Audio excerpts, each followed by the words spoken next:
오늘은 2021년 두 번째 주일입니다. 우리는 1월달 신앙생활의 목표를 예배를 통해서 하나님의 영광을 더 크게 누리는 것으로 세웠습니다. 지난 2020년 한 해 동안에 코로나19 바이러스로 인해서 우리는 하나님의 은혜와 영광을 온전히 누리지를 못했기 때문에 2021년에는 더욱 큰 이전 영광보다 더 큰 은혜와 영광을 받아 누릴 것을 믿고 소망하면서 새해를 맞이하고 있습니다. 먼저 우리는 예배를 회복해서 예배를 통해서 하나님의 큰 영광을 누리기를 원하는 그런 마음으로 우리가 1월 한 달 동안은 예배 회복에 힘써야 되겠습니다. 우리는 매년 1월에는 예배를 점검을 합니다. 작년도 그렇고 재작년도 그렇고 1월 달에 가장 기본, 신앙생활의 기본이라 할 수 있는 예배를 점검해서 우리의 예배의 어떤 마음가짐이나 또 예배에 임하는 여러 가지 어떤 모습들, 모임의 모습들, 이러한 부분들을 점검을 하는데 특별히 2020년 지난 한 해 동안에 코로나 때문에 우리의 예배의 모습이 많이 흐트러져 있을 수도 있고 우리의 마음이 많이 해이해졌을 수도 있어요. 그렇기 때문에 특별히 이제 곧 코로나 바이러스로부터 자유로워질 테니까 예배에 대한 그런 기본적인 마음들을 점검하셔서 예배를 통해서 우리가 큰 은혜를 입고 또 하나님의 임재와 영광을 볼 수 있도록 그렇게 준비하시는 그런 모습이 있어야 되겠습니다. 그래서 우리의 예배 모습을 마음가짐이나 모임이나 모든 순서에 임하는 모든 부분들을 하나님의 관점으로 잘 점검을 하시고 체크하셔서 온전한 예배자로 회복되기를 바랍니다. 먼저 우리가 생각할 것은 예배는 신앙생활의 핵심, 생명이라고 할 수 있습니다. 예배는 신앙생활의 핵심이고 생명과도 같은 것입니다. 우리 교회와 그리스도인들에게 예배는 본질입니다. 그래서 온전한 예배를 드리지 못하면 온전한 교회라 할 수 없고 또 온전한 예배를 드리지 않는 자는 온전한 그리스도인이라 할 수 없습니다.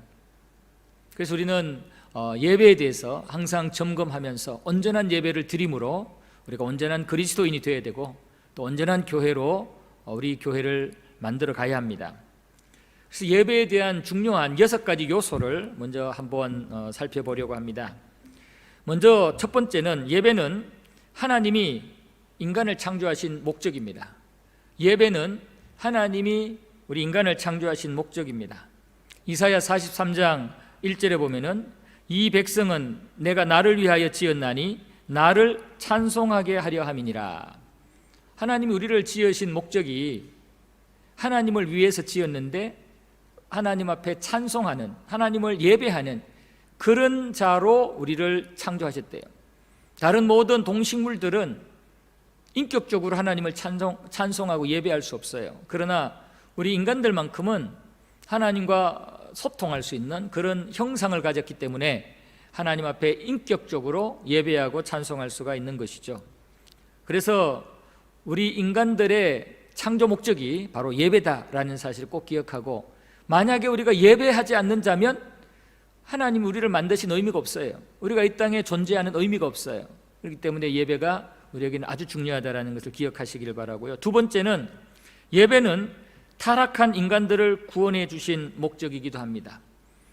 우리가 하나님 앞에 범죄해서 첫사람 아담과 하와가 범죄해서 하나님 앞에 죄인이 되어서 에덴 동산에서 쫓겨나고 하나님을 예배할 수 없는, 하나님의 보좌 앞으로 나아갈 수 없는 그런 상황에 있을 때 하나님께서 우리 스스로 해결할 수 없는 죄의 문제를 해결해 주시고 우리에게 하나님의 자녀가 되는 그런 구원의 은혜를 주시는데 그 구원을 주신 목적도 하나님을 예배하는 자가 되게 하기 위해서라는 겁니다. 고린도후서 5장 15절에 보면은 그가 모든 사람을 대신하여 죽으심은 바로 예수님이 십자가에 달려 죽으신 것을 말합니다. 살아있는 자들로 하여금, 구원받은 자들로 하여금 다시는 그들 자신을 위하여 살지 않고 오직 그들을 대신하여 죽었다가 다시 살아나신 이를 위하여 살게 하려 함이라. 우리를 구원하여 주신 이유는 우리를 위해서 십자가에 달려 죽으시고 부활하신 예수님을 위하여 살도록 하기 위해서 우리를 구원해 주셨다는 거예요. 우리가 예수님을 위해서 사는 게 뭐예요? 그게 예배잖아요. 예수님을 높여드리고 예수님을 많은 사람에게 증거하는 이러한 삶이 바로 예배잖아요.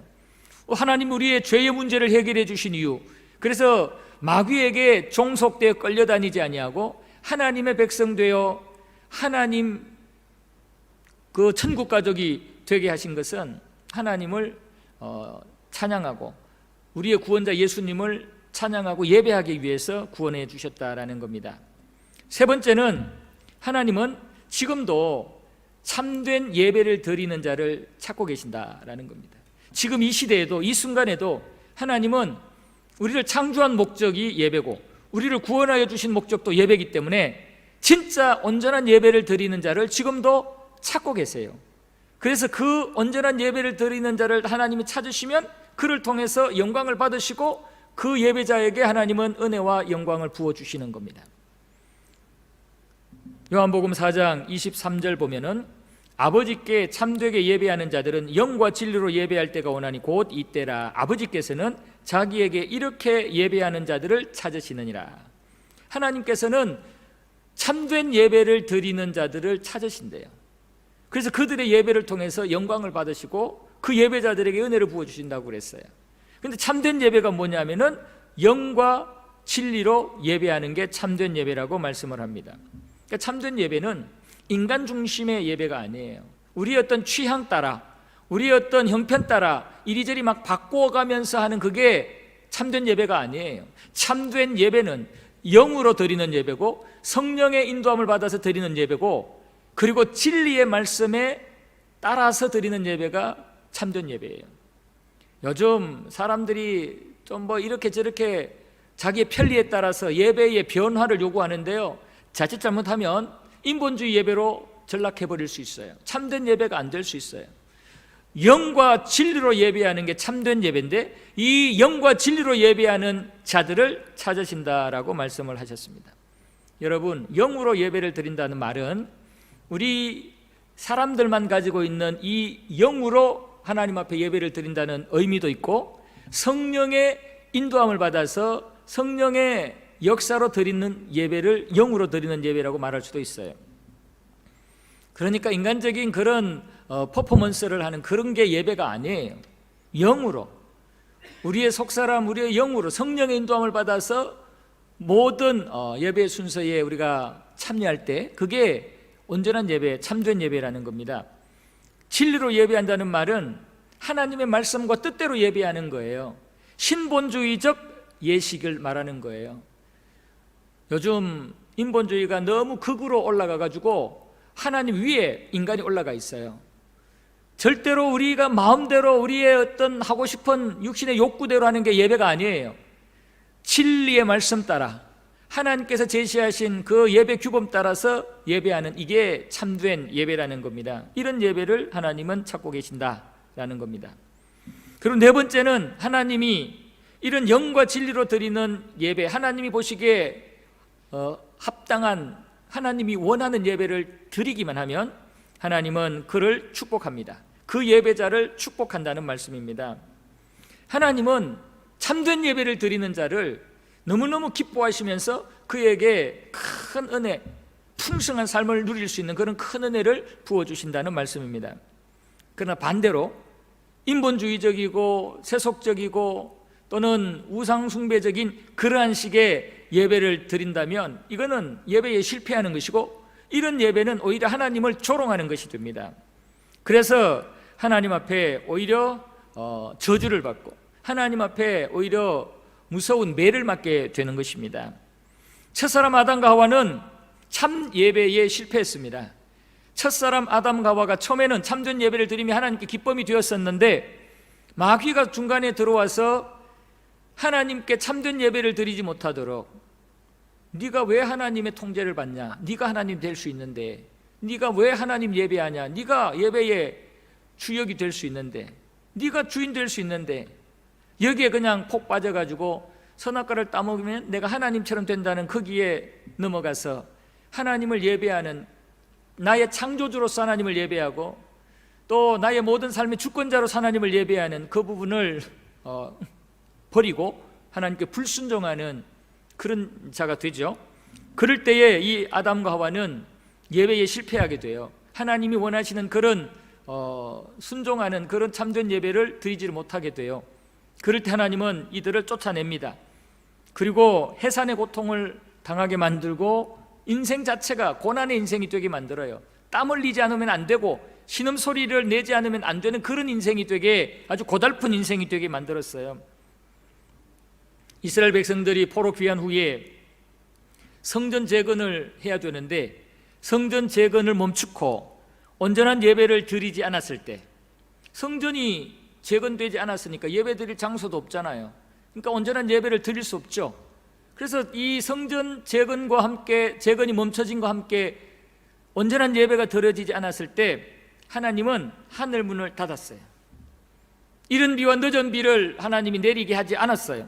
그래서 매년 흉년이 들고 괴로운 인생을 살도록 하셨어요. 학개 1장 6절과 10절 11절 보면은 너희가 많이 뿌릴지라도 수확이 적으며 먹을지라도 배부르지 못하며 마실지라도 흡족하지 못하며 입어도 따뜻하지 못하며 일꾼이 삭슬받아도 그것을 구멍 뚫어진 전대에 넣음이 되느니라. 그러므로 너희로 말미암아 하늘은 이슬을 거쳤고 땅은 산물을 거쳤으며 내가 이 땅과 산과 곡물과 새 포도주와 기름과 땅의 모든 소산과 사람과 가축과 손으로 수고하는 모든 일에 한제를 들게 하였느니라.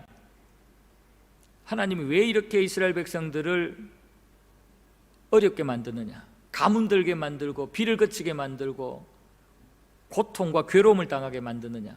하나님과의 그 예배의 관계가 깨졌기 때문에, 하나님 앞에 온전히 예배를 드리지를 못하니까. 성전 지으라고 했는데 성전도 짓지 않고, 성전을 짓지 않았다는 말은 그만큼 예배를, 제사를 소홀히 여겼다는 말이에요. 그러니 하나님께서 하늘 문을 닫아버린 거예요. 축복의 문을 닫아버린 거예요.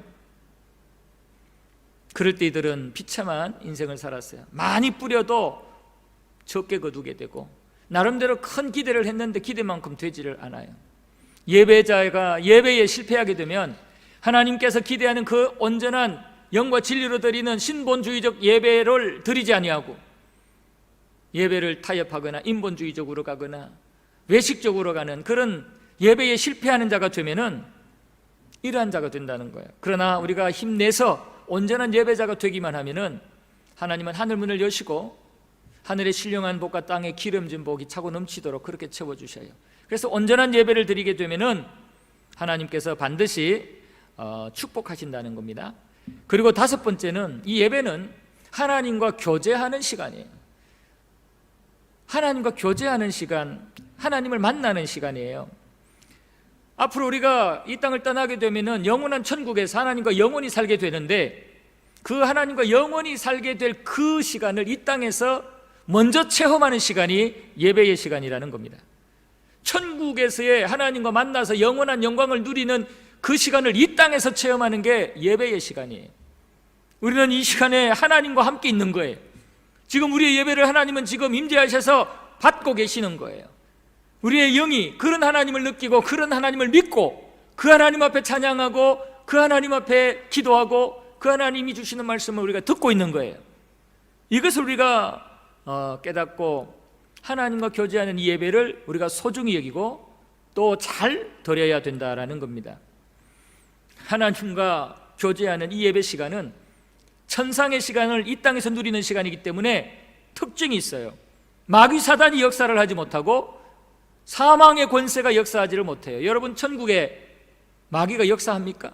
천국에 사망의 권세가 역사합니까? 절대로 역사하지를 못하죠. 천국은 사망도 없고 마귀도 없어요. 천국은 슬피 울고 괴로워할 일도 없어요. 질병도 없어요. 천국은 말 그대로 하나님과 영원히 참된 완전한 평안과 영광을 누리는 그곳이 천국이잖아요. 우리가 이 땅에서 온전한 예배자가 되면은 예배하는 순간에 생명의 힘이 우리에게 미쳐요. 임재하신 하나님의 생명의 전능하신 능력이 우리에게 미쳐요. 그렇기 때문에 우리 안에 있는 모든 아픔들, 우리 안에 있는 모든 사망의 권세들, 모든 마귀 사탄의 회방과 공격과 쓴 뿌리들이 우리가 제대로 예배에 성공만 하게 되면, 하나님의 임재를 제대로 우리가 느끼고 그 하나님의 임재에 우리가 들어가기만 하면은 이 모든 것들을 이겨낼 수 있는 은혜를 입는단 말이에요. 예배는 하나님과 만나 교제하는 천상의 시간이에요. 이것을 믿고 예배에 여러분 열심히 집중하세요. 그러면 기적의 은혜를 체험합니다. 그리고 마지막 6번째는, 예배는 그 의미가 하나님을 정확히 알고 그 하나님의 신분에 맞게 대우해 드리는 것이 예배입니다. 그러니까 하나님이 어떤 하나님인지 제대로 알아야 돼요. 우리 하나님이 어떤 하나님인지 제대로 알고 그 하나님의 신분에 맞게 우리가 예우해 드리는 거, 대접해 드리는 거, 이것이 예배입니다. 우리 하나님 어떤 하나님입니까? 크게 3가지만 말씀드리면, 창조주 하나님입니다. 구원자 하나님입니다. 우리를 이끄시고 인도해 주시고 보호해 주시는 주권자 하나님이십니다. 하나님은 우리의 창조주가 되시고 범죄한 우리들을 구원해 주시는 구원자가 되시고 구원받은 우리들을 저 영원한 천국까지 지켜주시고 인도해 주시는 주권자가 되십니다. 우리는 이 하나님에게 합당한 예우를 해드리면 그게 예배입니다. 창조주로서 예우를 해드리고, 우리의 구원자로서 예우를 해드리고, 우리의 인도자로서, 우리의 보호자, 주권자로서 예우를 해드리는 거예요. 그게 뭡니까? 한마디로 절대적인 순종입니다. 절대적인 순종이 창조주 하나님을 예우하는 거고, 구원하신 하나님을 예우하는 거고, 우리의 주권을, 우리의 모든 삶을 이끌어 주시는, 보호해 주시고 책임져 주시는 하나님을 예우해 드리는 거예요.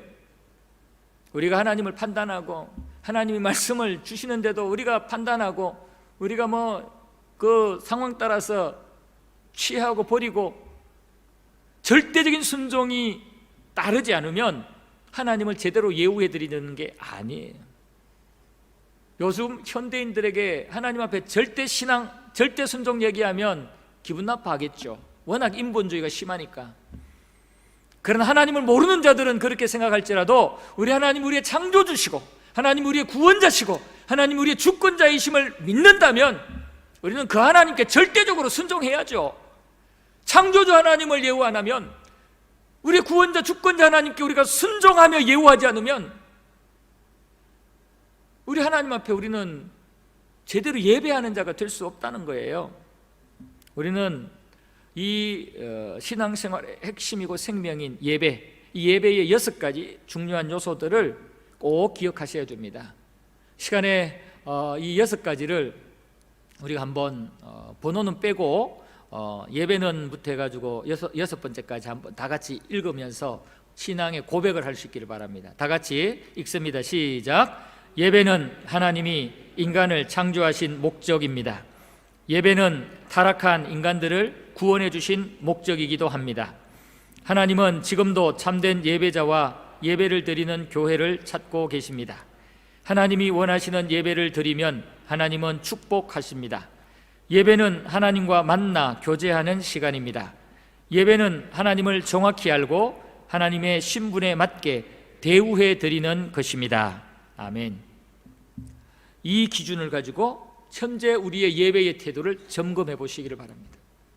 이렇게 예배를 드리고 있는지, 이렇게 하나님 앞에 우리가 나아가고 있는지 점검해 보시고 온전한 예배자로 하나님 앞에 확실하게 설 수 있게 되기를 바랍니다. 오늘 본문의 말씀은 남쪽 유다가 하나님 앞에 예배를 온전히 드리지 못하여서 하나님으로부터 무서운 재앙을 받으며 살다가 히스기야 왕에 의해서 예배가 회복되고, 예배가 회복됨으로 하나님의 은혜와 영광이 다시 나타나게 되는 그 내용을 기록하고 있는 게 오늘 본문의 내용입니다. 오늘 본문부터 쭉 뒤에 나오는 내용들입니다. 집에 나중에 돌아가셔서 계속해서 이 29장 뒷부분 그리고 30장까지 계속 쭉 읽어보시면 예배가 멈춰졌다가 예배가 회복될 때, 하나님 앞에 성전 제사가 멈춰졌다가 회복되었을 때 하나님이 주시는 은혜들을 여러분들이 발견할 수 있을 것입니다. 역대상, 역대하는 통일 왕국 시대, 사울 왕, 다윗 왕, 솔로몬 왕, 그리고 분열 왕국 시대, 북쪽 이스라엘과 남쪽 유다 중에서 남쪽 유다의 역사를 기록하고 있는 내용이 역대상, 역대하입니다. 이것은 단순한 이 통일 왕국과 남쪽 유다의 역사 기록이 아니라 하나님의 관점에서 그 역사들을 평가하는 내용입니다. 얼마나 하나님 앞에 온전한 예배를 드리느냐, 하나님을 창조주로 인정하고 하나님을 주권자로 인정하면서 순종하느냐, 이 부분을 하나님이 기준을 가지고 지켜보고 있는 거예요. 평가하는 거예요. 그래서 각 시대마다 왕이 얼마나 하나님 앞에 예배자가 되고 이스라엘 공동체를 예배 공동체로 만들어 가느냐, 이것을 보고 하나님 앞에 온전한 예배 공동체로 만들어가면 선한 왕, 하나님 앞에 온전한 예배의 공동체로 만들어가지 않으면 악한 왕, 이렇게 평가를 합니다. 이것이 역대상 역대하의 내용입니다. 오늘 이 말씀은 이 남쪽 유다의 13대 왕인 히스기야가 그동안 하나님 앞에 온전한 예배를 드리지 못했던 나라를 다시 하나님 앞에 온전한 예배를 드리는 나라로 만들어가는 내용이에요. 하나님 앞에 온전히 예배를 드리지를 못했을 때 나라가 풍전등화의 상태였어요. 히스기야가 아버지 아스로부터 나라를 물려받을 때 이 남쪽 유다는 엉망진창이었어요. 하나님 앞에 저주를 받아서 하나님 앞에 그냥 채찍을 맞아서 만신창이 상태였어요. 그럴 때 히스기야가 이 엉망진창인 나라를 받고 그 원인을 분석하기 시작을 한 것입니다. 그래서 히스기야는 지금 이 나라의 재앙의 원인이 하나님을 온전히 예배하지 않았기 때문이다라는 사실을 깨닫게 됩니다. 히스기야가 지금 우리나라가 이렇게 피폐하게 된 것은 하나님 앞에 제대로 예배를 드리지 않아서, 제사를 제대로 드리지 않아서 우리나라가 이렇게 박살나고 있다, 이렇게 생각했던 거죠. 히스기야는 참으로 지혜로운 왕이었습니다. 아버지 아하스의 영향을 받지 않았어요. 참 다행스러웠어요. 이 아하스는요, 남쪽 유다의 왕 중에서 악한 왕으로 손꼽히는 그러한 자였어요. 28장에 보면은 이 아하스에 대한 내용이 나와요. 아하스가 얼마나 악한 왕이었는지 몇 가지 간단히 말씀드리면은, 바알 우상을 부어 만들고 이방 사람들의 가증한 일을 본받아 자녀를 불살라 제사를 드리는, 우상에게 제사를 드리는 짓을 했어요. 곳곳에 산당을 만들어서 그 산당에서 우상에게 분향하게 만들고, 아수르 왕에게 여호와의 전과 왕궁 그리고 백성들의 재물을 뺏어가지고 아수르에게 갖다 바쳤어요. 그리고 힘들고 어려울 때 하나님 앞에 회개하고 하나님께 도움 달라고 요청하기는커녕 오히려 다메섹에 있는 신에게 도움을 요청을 해요. 하나님께 요청하는 게 아니라 다메섹에 있는 이방 신에게 제사를 드리면서 도움을 요청해요. 그리고 하나님의 전에 있는 기구들을 가지고 깨고 부수고 박살내버리고, 하나님의 전 문을, 낭실은 현관을 말하는데 이 낭실문을 그냥 콱 폐쇄해버렸어요. 그래서 자기도 예배를 안 드리고 제사를 안 드리고 이스라엘 백성들조차도 그 성전에 들어가지 못하도록 아예 문을 그냥 폐쇄해버렸어요. 성전 문을 폐쇄해버렸어요. 아주 하나님 보시기에는 정말 못된 왕이었죠. 이럴 때 하나님이 이 아하스가 다스리는 남쪽 유다를 그냥 두지 않아요. 그래서 28장 앞에 보면은 이 남쪽 유다가 이방 나라들에게 조롱거리가 돼요. 이방 나라들에게, 주변 나라들에게 그냥 완전히 패배당하고 사람도 수없이 죽고 재물도 뺏기고 포로로 잡혀가기가 일쑤입니다. 28장에 보면은 5개 나라한테 완전히 놀림을 당하는 내용이 나온, 첫 번째는 아람이라는 나라와 전쟁이 붙었는데 이 아람에게 완전히 패해요. 그래서 다메섹이라는 아람의 수도인데 이 다메섹으로 많은 사람들이 포로로 잡혀가게 돼요. 그리고 동족인 북이스라엘에게 공격을 받아요. 북이스라엘에게 공격을 받아가지고 하루에 12만 명이 죽는 일이 생겨요.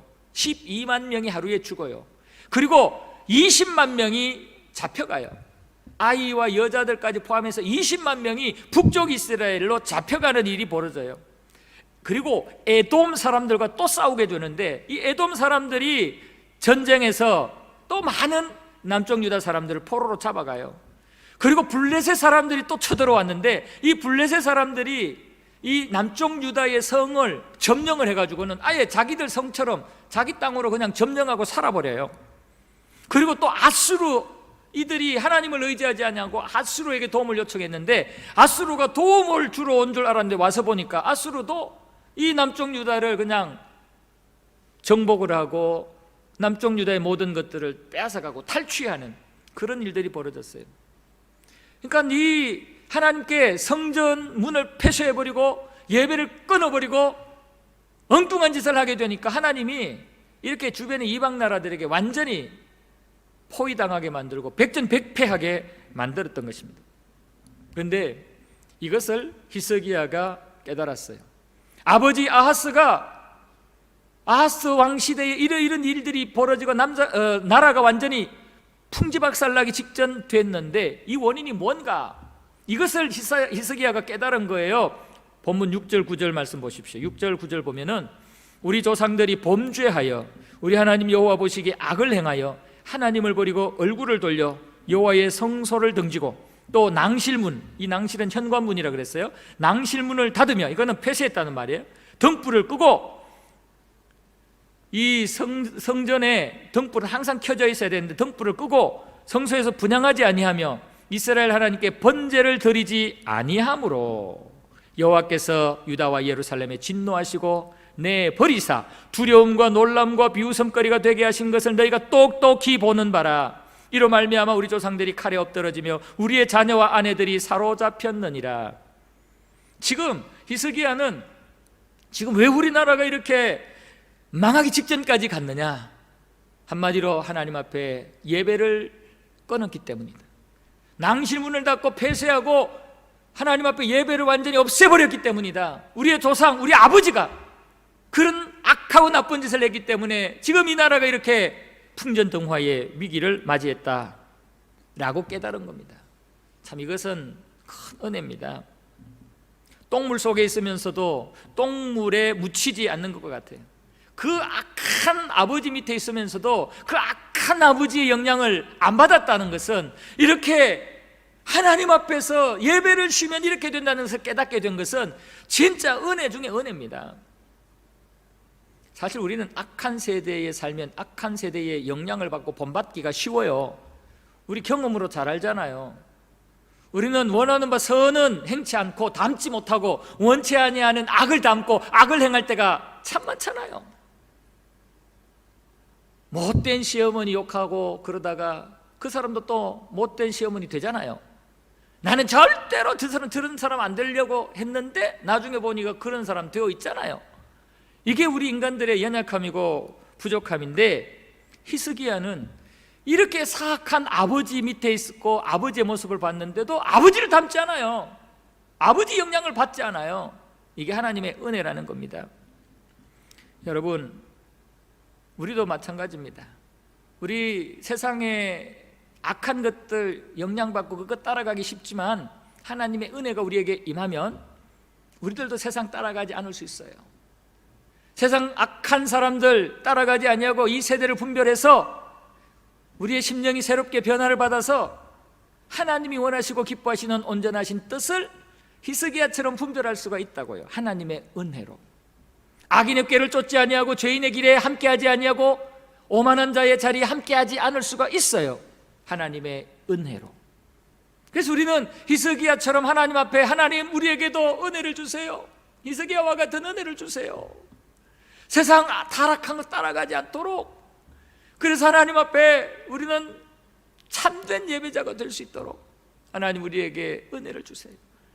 세상 타락한 똥물 같은 세상 속에 살지만 이 더러운 세상 물에 우리가 묻히지 않도록, 더럽혀지지 않도록 하나님 우리에게 은혜를 주시고 우리의 마음과 생각을 지켜주세요. 기도할 수 있어야 됩니다. 그럴 때 우리도 히스기야처럼 이 땅의 모든 문제의 원인들을 정확히 분별하고 하나님 앞에 온전한 예배자로서의 모습, 하나님의 백성으로서의 모습을 회복할 수가 있습니다. 히스기야는 이렇게 문제의 원인을 정확하게 파악하고는 그 문제의 원인을 해결하기 위해서 노력을 합니다. 바로 온전한 예배를 회복하기 위해서 제사장들과 또 성전을 정결케 합니다. 그러니까 제사장들을, 이때까지 제사장들이 우상 숭배하고 정결 예식을 따르지 않았기 때문에 다시 하나님 앞에 법대로 깨끗하게 시키고 그 제사장들로 하여금 성전에서 제사를 드릴 수 있도록 성전에 깨진 것, 부셔진 것, 없어진 것, 모든 것들을 다 수리하고 정상화시키라고 합니다. 왜 그러겠어요? 거기서 제대로 된 예배를 드리려고, 제대로 된 하나님 앞에 제사를 드리려고. 오늘 본문 1절 이하의 말씀을 쭉 보시면 하나님이 히스기야를 선한 왕으로 말씀을 하셨다라고 평가를 하시면서 이 히스기야가 첫째 해 첫째 달에 여호와의 전의 문을 열고 수리했다고 말씀을 합니다. 히스기야는 우리 남쪽 유다가 살 길은 다시 성전 제사를 회복하는 길밖에 없다. 성전 문을, 폐쇄되어 있는 문을 열고 성전에 있는 모든 깨지고 부셔지고 없어진 것들을 다시 정상화해서 하나님 앞에 온전한 예배를 드리는 길 밖에는 우리 민족이 살 길이 없다. 내가 살 길이 그 길밖에 없다. 이것을 깨닫고는 왕이 되자마자, 보세요, 첫째 해 첫째 달, 이 말은 이 히스기야가 왕권을 가지고 이제 마음대로 할 수 있는 그 상황이 되었을 때 첫째 해 첫째 달, 왕이 되자마자 첫째 해 첫째 달 제일 먼저 한 것이 성전의 문을 열고 수리하는 거였어요. 다른 어떤 내 어떤 기반을 구축하고 내 사람 만들고 내 어떤 명예와 욕구 채우는 이것 아니라, 이 민족이 살 길은, 우리 민족이 살 길은 성전 제사를 회복하고 예배를 회복하는 길밖에 없다. 이것을 깨닫고는 제사장들을 불러가지고, 레위인들을 불러가지고, 먼저 너희들 몸부터 깨끗이 해라.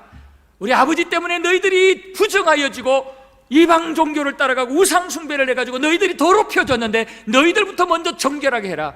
그리고 너희들 성전을 복구해라.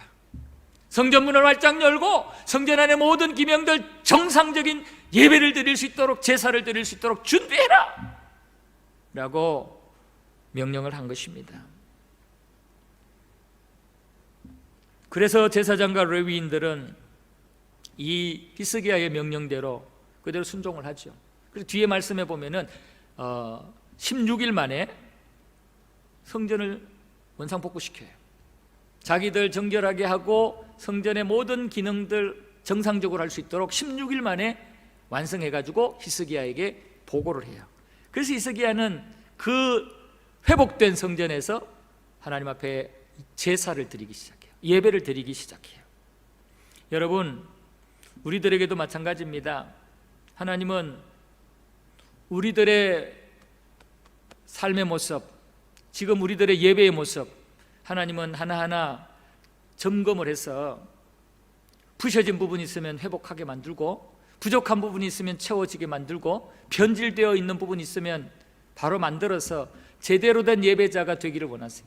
히스기야를 통해서 제사장들이 성전의 모든 것들을 다시 새롭게 완전히 만들어서 예배를 드린 것처럼 우리들도 그렇게 되기를 원하신다는 말씀입니다. 고린도전서 3장 16절 17절 말씀에 보면은 너희는 너희가 하나님의 성전인 것과 하나님의 성령이 너희 안에 계시는 것을 알지 못하느냐. 누구든지 하나님의 성전을 더럽히면 하나님이 그 사람을 멸하시리라. 하나님의 성전은 거룩하니 너희도 그러하니라. 성전을 하나님이 회복시키고 성전을 거룩하게 만들어서 그곳에서 제사와 예배를 드리기를 원하셨던 그 하나님이 신약시대 오늘날 우리에게 성령이 거하시는 우리의 이 몸이, 우리의 삶이 하나님 앞에 성전이라고 말씀을 하면서 우리에게 혹시나 가증한 부분이나 불신앙의 부분이나 세속화의 부분이나 세상 권세에 두려워하며 질질 끌려다니는 그런 부분들이 있으면 합당하지 않다는 거예요.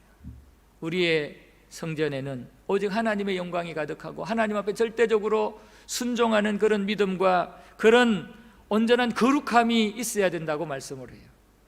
우리를 살펴보십시오. 우리의 마음가짐을 살펴보시기를 바랍니다. 우리의 예배의 모습과 방식들을 살펴보시기를 바랍니다.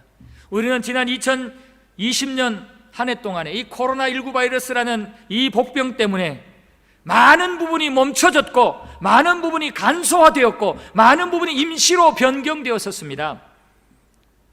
그러는 중에 혹시 우리의 마음가짐에 예배자로서 부족함이 있는지 점검을 하셔야 됩니다. 우리의 예배의 모습이 흐트러짐이 없는지, 가정에서 영상으로 예배를 그냥 적당하게 흉내만 드리면서 드리지는 않았는지, 모이는 예배 충분히 와서 하나님 앞에 예배를 드릴 수 있는데 그렇게 예배를 드리지 못했다든지, 여러 가지의 모습들을 우리가 살펴보셔야 돼요. 그래서 하나님 보시기에 혹시나 우리의 잘못된 부분이 있으면 하나님 앞에 개선하셔야 됩니다. 히스기야가 제사장들을 통해서, 레위인들을 통해서 성전을 하나하나 회복하고 개선한 것처럼 우리의 신앙생활, 우리의 모든 예배의 모습을 하나하나 개선하셔야 됩니다. 성경적으로 개선하셔야 됩니다. 하나님의 기준으로 개선하셔야 됩니다. 정결케 하셔야 됩니다. 그럴 때 하나님의 은혜가 우리 가운데 충만해 임합니다. 나중 영광이 이전 영광보다 더 강력하게 임합니다. 지금까지 누리지 못했던 그런 은혜를 2021년에 예배를 통해서 누리게 될 것입니다. 이렇게 성전을 정결하게 예배를 드릴 수 있도록 준비케 한 뒤에 히스기야는 이렇게 말합니다. 하나님 앞에 내가 새 언약을 세우겠다. 그리고 열심으로 그 언약대로 살 것을 다짐하게 됩니다. 10절 이하의 말씀에 보면은 이제 이스라엘의 하나님 여호와와 더불어 언약을 세워 그 맹렬한 노를 우리에게 떠나게 할 마음이 내게 있나니 그랬습니다. 하나님과 이스라엘의 관계는 언약 관계입니다. 하나님은 이스라엘 백성들을 택하셔서 내가 너희들의 보호자가 되어주고 너희들을 열국위에 뛰어나게 해서 제사장 나라가 되게 해주겠다. 대신에 너희들은 나에게 절대적으로 순종해야 된다. 너희들은 내가 원하는 뜻대로, 내가 너희에게 주는 규례와 법대로 순종하며 살아야 된다. 오직 나만 참신인 줄로 믿고 다른 우상 숭배자 하지 말고 다른 신에게 절하지 말고 오직 여호와 나만을 너희들이 섬겨야 된다. 약속을 한 거예요. 그런데 하나님은 다 지켰어요. 이스라엘 백성들에게 약속을 지키셨어요. 신실하게 지켰어요. 그런데 이 이스라엘 백성들이 약속을 못 지킨 거죠. 특히 히스기야의 아버지 아하스가 약속을 못 지킨 거예요. 성전을 오히려 폐쇄해버렸잖아요. 성전에 있는 기구들을 그냥 박살내버렸잖아요. 깨버렸잖아요. 성전에다가 오히려 우상 숭배하는 단을 만들어버렸잖아요. 하나님 편에서는 다 지켜줬는데 이스라엘 백성들은 그 약속을 지키지를 못한 거예요. 그래서 무서운 재앙이 지금 떨어진 거거든요. 이것을 히스기야가 알고는 하나님 다시 약속하겠습니다. 다시 약속하겠습니다. 이제는 제대로 하나님 참신으로 오직 하나님만을 참신으로 믿고 하나님께만 예배하는 자가 되겠습니다 하면서 하나님 앞에 지금 내가 다시 언약을 하고 싶다. 우리 민족이 다시 하나님 앞에 언약을 해서 그 언약대로 하나님은 신실하게 지켜주시니까 우리도 신실하게 순종하며 지키겠다라고 다짐을 하고 있는 것입니다. 여러분, 우리에게도 이것이 있어야 돼요. 우리가 많이 부족하죠. 실수도 많고 사실은 우리가 완벽한 예배자가 될 수 없죠. 그러나 문제는 히스기야처럼 우리의 모습을 돌아보면서 우리의 부족한 부분들을 하나님 앞에 인정하면서 이제는 그렇게 하지 않겠습니다. 우리가 날마다 하나님 앞에 새 언약을 다짐하는 거예요. 새 결단을 하는 거예요. 어제까지 좀 부족함이 있어도 또 오늘 하나님 앞에 하나님 죄송합니다. 앞으로 다시 잘해볼게요. 그냥 하나의 쇼가 아니라 진심으로 우리의 부족함을 알고 하나님 앞에 이렇게 새 언약을 날마다 세우며 사는 거예요. 그럴 때 하나님은 우리의 연약함과 부족함을 다 아시기 때문에요. 그래 안다 힘들지. 내가 원하는 그런 거룩한 삶을 살기가 너희들 힘들지. 나에게 영과 진리로 온전한 예배 드리기 힘들지. 알아. 그래 다시 한번 해봐. 내가 도와줄게. 다시 한번 해봐. 은혜를 주시는 거란 말이에요. 여러분, 히스기야는 자신들의 잘못을 깨달았고 그것을 하나님 앞에 회개하면서 다시 언약 갱신을 다짐을 합니다. 그래서 하나님 앞에 다시 우리의 의무를 다 할 테니까 이 진노를 거두어 주십시오. 이 하나님의 진노를 거두어 주십시오. 이렇게 말씀을 하고 있는 것입니다. 그러면서 제사장들에게 그래요. 너희들 게으름 부리지 말고 빨리 해라. 게으름 부리지 말고 성전 복구시켜라. 아주 열심히 복구시켜라. 그리고 너희들 앞으로 성전 복구된 뒤에 하나님 앞에 제사 드릴 때 제대로 열심으로 제사를 드려라. 이 말씀을 해요. 11절 보시면 내 아들들아 이제는 게으르지 말라. 여기 말하는 내 아들들은 제사장이고 레위인들이에요. 이제는 게으르지 말라. 지금까지는 제사를 게을리게 드렸고 온전하게 드리지를 못했는데 이제는 그러지 말라는 거예요. 여호와께서 이미 너희를 택하사 그 앞에서 수종들어 그를 섬기며 분향하게 하셨지 않냐? 너희들 다시 열심을 내서 하나님 앞에 우리가 감당해야 될 언약 부분은 최선을 다해서 감당하자라고 독려하고 있는 것입니다. 여러분, 우리의 모습은 어떻습니까? 아직 늦지 않았습니다. 지금 하나님 앞에서 우리가 진심으로 회개하고 돌아서서 다짐하시면 됩니다. 하나님 백성답게 하나님의 뜻과 말씀에 순종하지 못했는데 앞으로는 순종하며 살겠습니다. 하나님을 나의 창조주로, 하나님을 나의 구원자로, 하나님의 나의 통치자로 제대로 예우해드리지를 못했는데 이제는 예우해드리면서 순종하며 살겠습니다. 세상 열방에게 우리 전능하신 창조주 하나님 자랑하고 우리의 십자가에서 우리에게 생명을 주신 사망권세 이기시고 우리에게 영원한 소망을 주신 예수님 자랑하고 증거하는 자가 되겠습니다. 하나님이 나에게 주신 건강, 하나님이 나에게 주신 시간, 하나님이 나에게 주신 물질과 모든 배경들을 가지고 하나님이 원하는 일들을 하려고 힘쓰고 애쓰겠습니다. 하나님 앞에 우리가 다시 언약을 갱신하면 돼요. 하나님 앞에 결심을 다시 새롭게 하시면 되는 것입니다. 히스기야가 하나님께 정직한 왕으로 평가를 받은 그 이유는 성전 제사를 회복했기 때문이에요. 성전 제사를 회복했기 때문에 우리가 하나님 앞에 예배만 회복되면, 온전한 예배로 하나님 앞에 회복되면 우리도 하나님이 보실 때 정직한 선한 하나님의 백성으로 보이는 것입니다. 주님이 사랑하시는 성도 여러분, 예배는 성도의 삶의 중심입니다. 특히 이렇게 함께 모여서 드리는 공예배, 주일 예배, 일주일의 삶의 크라이막스라고 할 수 있습니다. 우리 그리스도인들의 삶의 크라이막스는 뭐 주중에 회사 나가고 주중에 뭐 큰 돈 벌고 이게 아니에요. 우리 일주일의 삶의 핵심은, 그 클라이막스는 주일 예배예요. 하나님 앞에 이 예배예요. 이 예배를 통해서 우리는 하나님 앞에 힘을 얻고 능력받고 하나님 앞에 우리의 어떤 속사람이 강건해져요. 그래서 세상에서 어떤 비바람이 불어도 이겨낼 수 있는 힘과 능력을 얻는단 말이에요. 개인 예배도 은혜를 받죠. 개인 큐티 경건의 시간, 혼자 예배를 드리는 것도 중요하고 참 귀한 시간이고 은혜를 받죠. 그러나 이 개인 예배는 조그만한 잔으로 은혜를 받아 누리는 것이라면, 이 함께 모여서 드리는 공예배는 양동이로 은혜를 막 부어주시는 그런 시간이에요. 여러분, 모이는 예배 소홀히 여기지 마세요. 공예배를 소홀히 여기지 마세요. 주일 예배를 소홀히 여기지 마세요. 일주일의 삶의 중심으로 잡으세요. 핵심으로 잡으세요. 주일날 와서 내가 예배를 드리고 성공해야 내가 일주일 동안 승리할 수 있다, 승리할 수 있는 영적인 힘을 회복할 수 있다 라고 믿으시고 예배에 철저하게 준비하면서 하나님이 원하시는 영과 진리로 드리는 온전한 예배자가 되시기를 바랍니다. 그럴 때에 우리는 이 예배를 통해서 지금까지 경험하지 못한 하나님의 임재와 영광을 경험하게 될 것이고, 그러는 속에 나도 모르게 치유와 회복이 일어날 것이고, 여러 가지 쓴뿌리와 아픔과 상처들을 이겨낼 수 있는 그러한 새 힘이 생길 것입니다.